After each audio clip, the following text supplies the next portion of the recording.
2026 எப்படி இருக்கும்? கடகராசிக்காரர்களே, உங்களுக்கு அருமையாக இருக்குங்க.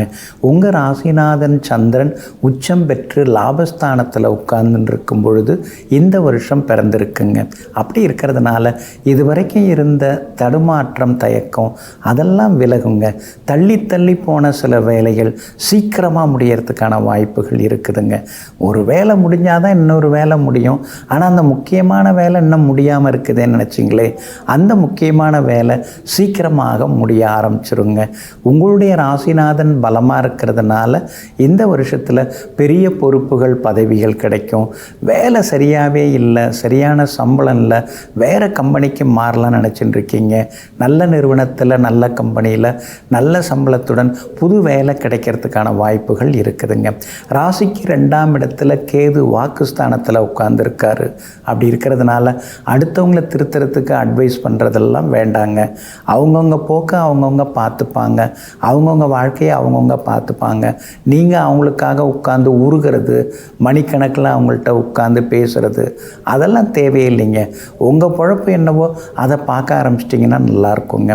8ஆம் இடத்துல ராகு உட்கார்ந்துருக்கிறதுனால கணவன் மனைவிக்குள்ளார சின்ன சின்னதாக ஏதாவது ஒரு மனக்கசப்புகள் இருந்துக்கிட்டே இருக்குங்க.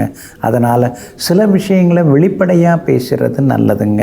அதே மாதிரி நட்பு வட்டம் எதுவாக இருந்தாலும் எல்லாம் வீதி வரைக்கும் தான், வாசல் வரைக்கும் தான், வீடு வரைக்கும் யாரையும் கூப்பிட்டுட்டு வர வேண்டாங்க.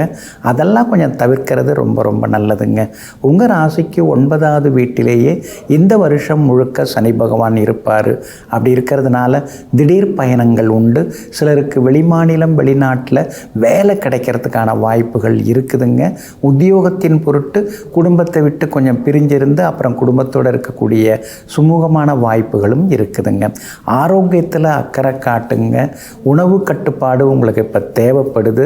ஏன்னா 2ஆம் இடம் தான் உணவு ஸ்தானம். நாம் உண்ணக்கூடிய உணவு இருக்கு இல்லைங்களா, அதுக்குரிய இடம் 2. அதில் கேது உட்கார்ந்துருக்கிறாரு. அப்படி இருக்கிறதுனால காரசாரமாக எதையாவது சாப்பிட்டுட்டு, கொழுப்பு சத்து உள்ளதெல்லாம் சாப்பிட்டுட்டு அப்புறம் உடம்பு முடியல அப்படின்னு சொல்லிட்டு இருக்கக்கூடாது. சாப்பாட்டு விஷயத்தில் கவனமாக இருங்க. அதே மாதிரி வியாபாரம் இனிமேல் நல்லாயிருக்கும். இந்த வருஷம் முழுக்க வியாபாரத்தில் உங்களுக்கு நல்ல லாபம் இருக்குது. ரகசியங்களை மட்டும் ரகசியமாக வச்சுக்கணும். ஒரு பொருள் எங்கேருந்து கொண்டு வரீங்க அப்படிங்கிறதெல்லாம் நம்ம கூட இருக்கிறவங்கள்ட்ட சொல்லின்னு இருக்கக்கூடாது. பங்குதாரர்களை கொஞ்சம் அனுசரித்து போகணும். வேலையாட்களால் இருக்கக்கூடிய பிரச்சனைகள் அதெல்லாமே இனிமேல் சரியாக வருங்க. கணவன் மனைவிக்குள்ளார அனுசரித்து போக பாருங்கள். வீடு கட்டுறதுக்கான வாய்ப்புகள் எல்லாமே இருக்குதுங்க. குரு பகவான் உங்கள் ராசிக்கு 12ஆம் இடத்துல மே மாதம் வரைக்கும் உட்கார்ந்துருக்கிறாரு. அப்படி இருக்கிறதுனால திடீர்னு லோன் கிடச்சி வீடு கட்ட தொடங்குவீங்க.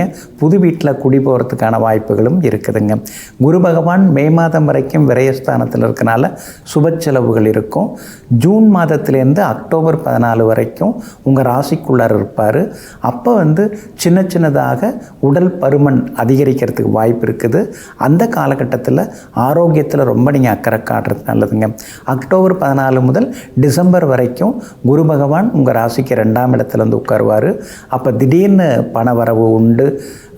வீட்டில் நல்லதெல்லாம் நடக்கும். பிள்ளைங்களுக்கு திருமணம் முடியறது, சகோதரங்களுக்கு திருமணம் முடியறது, வீடு மன சொத்து வாங்கிறது, அதற்கான வாய்ப்புகள் எல்லாமே உங்களுக்கு நிச்சயமாக தேடி வருங்க.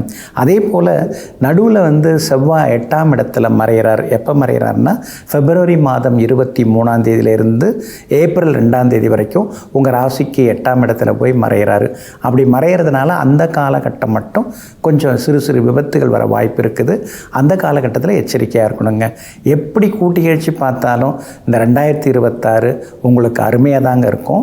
மேலும் நல்லதெல்லாமே நடக்கிறதுக்கு அருள்மிகு ஸ்ரீ வாமனபுரீஸ்வரர், அந்த ஸ்ரீ வாமனபுரீஸ்வரரை போய் வணங்குறது நல்லது. எங்கே இருக்குது அப்படின்னா, அதாவது திருமாணிக்குழி அப்படிங்கிற ஊரில் இவர் அருள் பாலிக்கிறாரு. கடலூர்லேருந்து 15 கிலோமீட்டர் தூரத்தில் பாலூர் வழியாகவும் போகலாம், பண்ருட்டி வழியாகவும் நீங்கள் போகலாங்க. கடலூர்லேருந்து பண்ருட்டி போகிற வழியில் இந்த அற்புதமான திரு வாமனபுரீஸ்வரர் ஆலயம் இருக்குதுங்க. அங்கே போய் சேவிச்சிட்டு வாங்க. அதே போல் வேர்க்கடலை தானமாக கொடுங்க. அம்மா இல்லாத பிள்ளைங்களுக்கு உதவுங்க. இந்த 2026ஆம் ஆண்டு அமோகமாக இருக்குங்க.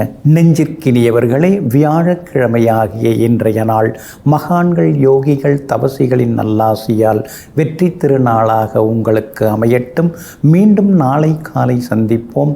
நன்றியுடன் உங்கள் ஜோதிட முனைவர் KP வித்யாதரன். வணக்கம்.